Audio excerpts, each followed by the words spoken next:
Have you ever wondered why the enemy keeps tempting you with lust over and over again, even though you truly don't want to fall into that sin? Why does this particular battle seem more intense, more persistent, and more exhausting than other spiritual struggles you face?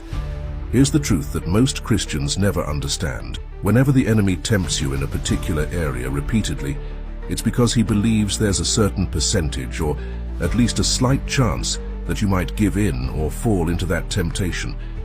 Satan is not stupid, and he's not wasteful with his resources. He will not tempt you with something he knows you will clearly never give in to.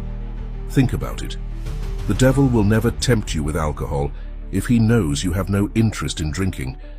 But when it comes to lust, sexual temptation, pornography, masturbation, he keeps coming back to it because somewhere in his calculations, he believes he can make you fall.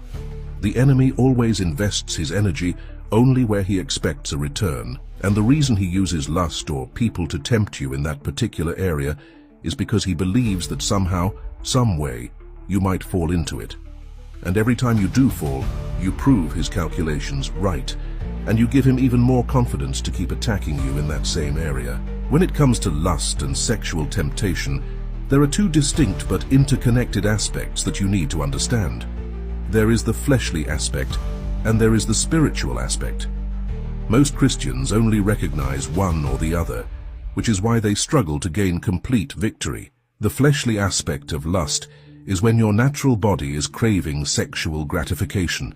This is the physical dimension of temptation. Your hormones, your natural desires, the biological impulses that God actually created, but that have been distorted by sin.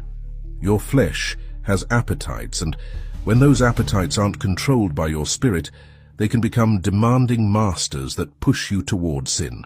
Romans chapter 7 verse 23 describes this internal conflict. But I see another law in my members, warring against the law of my mind, and bringing me into captivity to the law of sin which is in my members. The Apostle Paul is describing the war between your spirit man, which wants to obey God, and your flesh, which has its own desires and demands. But the fleshly aspect is only half the battle. The spiritual aspect of lust is when forces of darkness enforce and increase the intensity of those natural desires so that you fall into sin.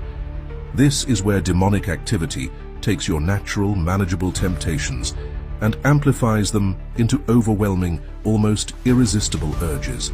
The difference between normal human temptation and demonic amplification is that normal temptations never put you under pressure, but demonic